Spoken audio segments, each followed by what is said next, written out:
The Dolphins, that tough loss against Carolina, now going against the Chargers, who lost 2 in a row and really need to get their act together. They lost Omarion Hampton. They've got no running backs right now. So if I'm the Dolphins, I'm sending everything after Justin Herbert because he's going to be throwing the ball more than anything. The running backs they have, there's nobody you've ever heard of.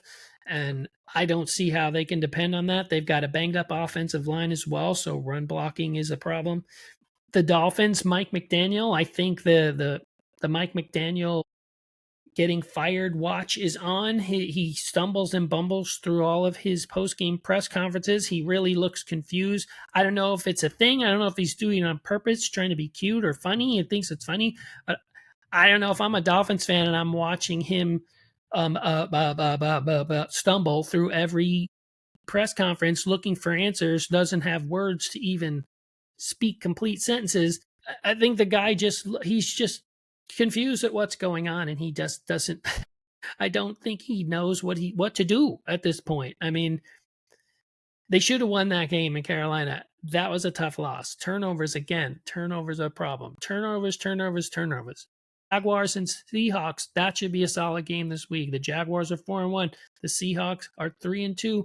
But that was a super close game. They only lost by a field goal last week. So the Seahawks are a solid team. They can run the ball. They're passing the ball well. Sam Darnold, Jackson Smith, and Jigba doing well.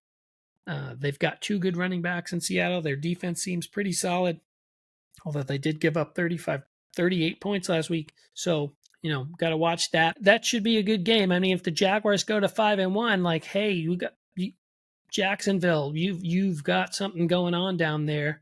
And their defense is crazy good. They seem to take the ball away 2, 3, 4 times a game every week. I think the least amount of takeaways they've had in a game is 3 this year. So that's defense wins championships, as they say, right? So lots of exciting things to look forward to this week. I'm interested to see how the Colts do. Again, another team that, people talked about were going to be good in the offseason, but they're looking a lot better than even I expected or anyone. And again, I'll have to say, just being someone who's watched Daniel Jones play for the Giants for all these years, I really didn't think he had it in him. And I'll keep apologizing to him and keep being surprised every week because it's just not what I saw. It's not what I saw for all the years he was in New York. So let's see how the Colts do this week. The Cardinals are banged up. Again, Kyler Murray might not play. If that happens, I think the Colts should probably win that game.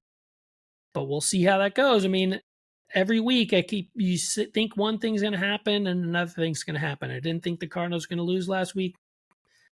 Maybe the Cardinals can turn the table on them, and they've that Titans loss, that was tough. That's the kind of thing that messes with your head for the rest of the year. That's a game you really shouldn't lose when you've got an undefeated team, a team with no wins. Excuse me.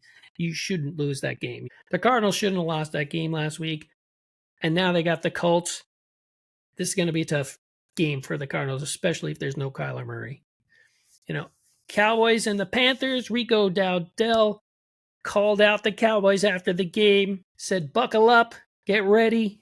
He's got a grudge. I don't think he liked the way his exit went in Dallas. Their defense, as we've talked about over and over again, not good. So, although they are starting to show signs of life, winning last week, it'll be interesting because the Panthers they can be exciting, and if they can start running the ball with Dowdell, they'll get some balance on their offense, and the Cowboys not good at stopping the run.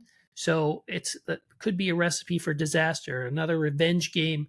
Maybe Dowdell can put up numbers on the Cowboys the way Diggs put up numbers on the Bills.